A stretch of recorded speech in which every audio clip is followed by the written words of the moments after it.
I've been zoning, I've been zoning.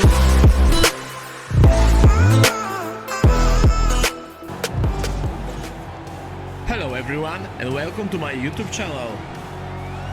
Well, it's always tough when you draw that high-level wrestler who has a lifetime of experience in a one-on-one competitive situation. Prevailing wisdom is he'll have the wrestling advantage in this one tonight. As his dad said, the moment he introduced him to the sport, he knew that he was made to be a wrestler. The kid slept in his headgear. He only wants to wrestle, and by doing that, he puts you in danger. He's constantly in your face, constantly trying to dig at your gas tank. He goes from transition to transition, single to double to high crotch. It does not matter the attack. He just knows that he will give you so much to process in terms of the wrestling that eventually he will get you to the ground. You ever sleep in your headgear? I sleep in my headgear. All the time. All the time. All right, big one for him here tonight. Let's get to it. I fear not the man who has practiced 10,000 kicks once, but I fear the man who has practiced one kick 10,000 times. Enter Bruce Lee. I mean, that's Bruce Lee in a nutshell. Over and over and over, he did the same thing, and it shows in the technique because there's no wasted energy. There's no wasted movements. Everything he does with a purpose. He goes in there with an idea of what he's trying to accomplish, and he gets it done. Bruce Lee is the absolute best. Bruce Lee is the man. His grappling, his takedown defense figure to be tested here tonight, but there aren't that many guys who are going to want to stand and trade on a napkin in the center of the octagon with the great Bruce Lee. No, if you're fighting Bruce Lee, you're shooting for takedowns right away. Ladies and gentlemen, this is the main event of the evening. When the action begins, our referee in charge of the octagon, Yves Levine. This is the moment UFC fans around the world have been waiting for. Live from the sold-out Madison Square Garden Arena in New York City, it's time! 5 rounds in the UFC heavyweight division.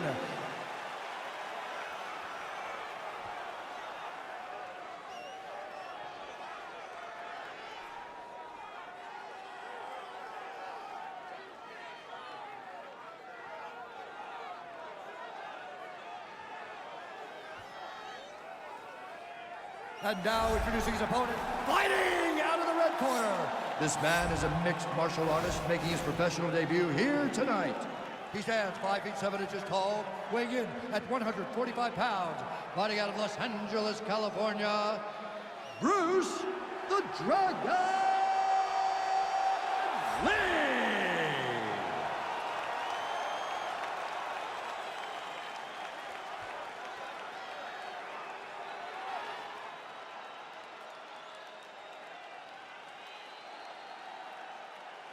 Okay, protect yourself at all time, obey my command at all time. If you want to touch glove, do it now, go back to your corner. They touch gloves and we are underway. Ready?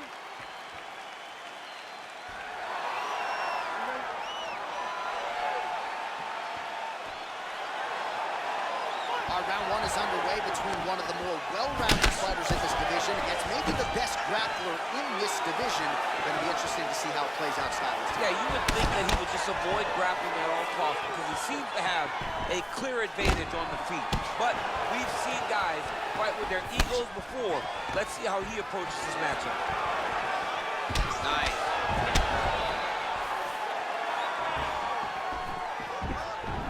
All right, first round is underway here. We say in mixed martial arts, it's one thing to have the reach advantage. It's another thing to use it. We'll see if he can get that jab going. He has got to fight tall. He's got to stay at range, use his length to give his opponent problems, trying to bring the fight into a closer distance.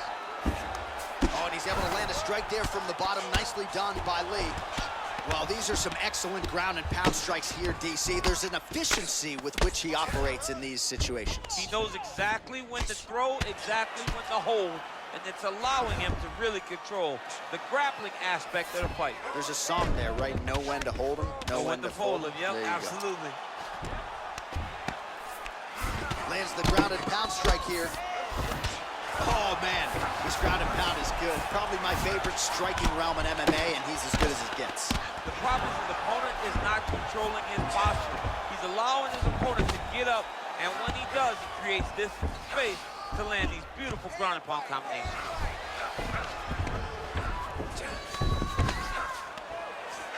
Now, the guy's attacking the triangle. He finds himself in trouble because he got a little bit lazy in the full guard. Looks like he's trying to manipulate the head. This could be tight. Watch triangle, watch triangle. He needs to push the arm to the side. Get his head against the mat. Now watch, as he goes to the finish, watch his... And this might just be a matter of time.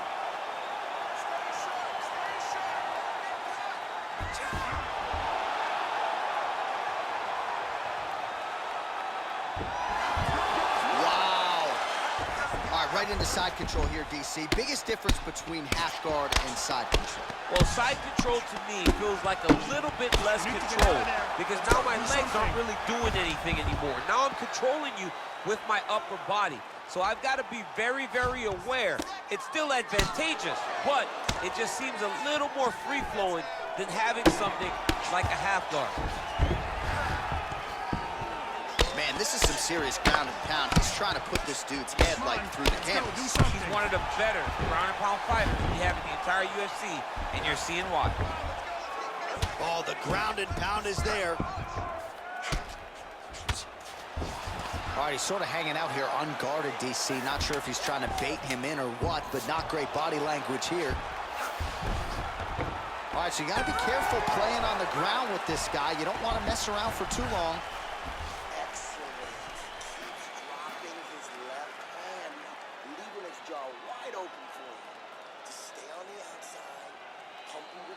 All right, DC, let's look at some of the highlights from the last round. Lot for the replay guys to choose from. Yeah, man, these guys stood on a quarter in the middle of the octagon. Take one to give one. Over and over, each guy landed, and they both landed very well over the course of that first round. All right, here we go with our next round, and really shades of the Diaz brothers in that previous round. A lot of volume, a lot of accuracy, just a lot of efficiency on the feet. Very, very efficient. Good round in the sense that he did not throw everything with absolute power, but he was touching the entire time. Then every now and again, he would set down on a strike that was really damaging his opponent. Oh, combination lands. You want to talk about putting strikes together. Beautiful execution. And every one of them are landing. He's overwhelming him with different attacks. Oh, collar tie. Oh, really using his reach advantage there with that land, DC. Stuffs the takedown there. How good is his takedown defense? And they separate. That one appeared to stun him. What a fantastic strike to throw at the exact right moment. He deserves this moment. Go finish his fight. Now goes in and secures the takedown.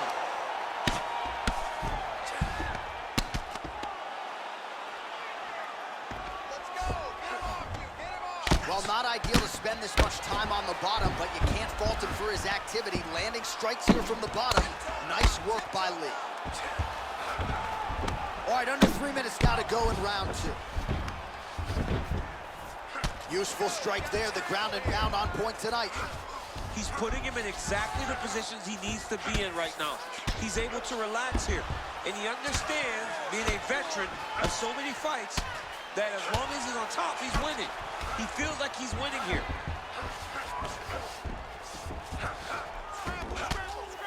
Oh, nice combination of strikes here from the top, standing over his opponent, not unlike Muhammad Ali over Sonny Liston. Oh, that is a good reference. If you're standing and your opponent's on the ground, you're doing really good work.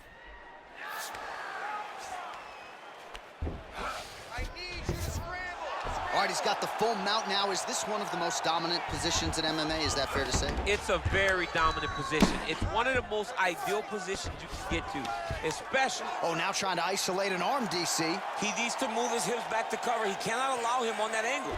He's going to attack armbar here.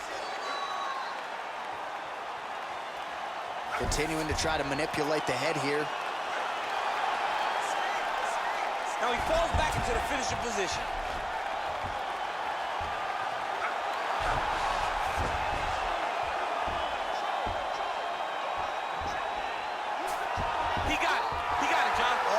got it done, absolutely. He finishes his opponent by way of submission.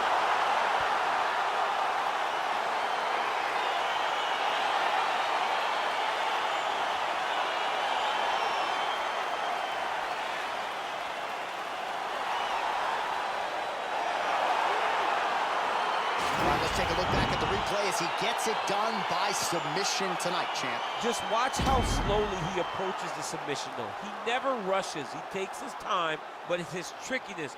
It's his ability to trick people into going to the floor with him that puts them in danger and finishing fights.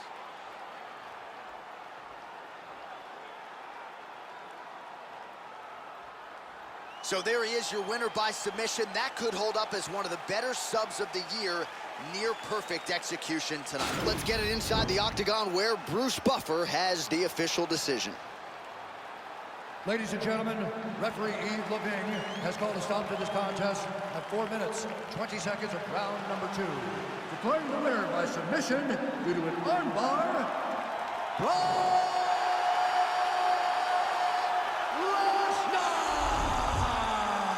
Thank you for watching. Please wait for more videos. See you soon. Victory by way of submission, and they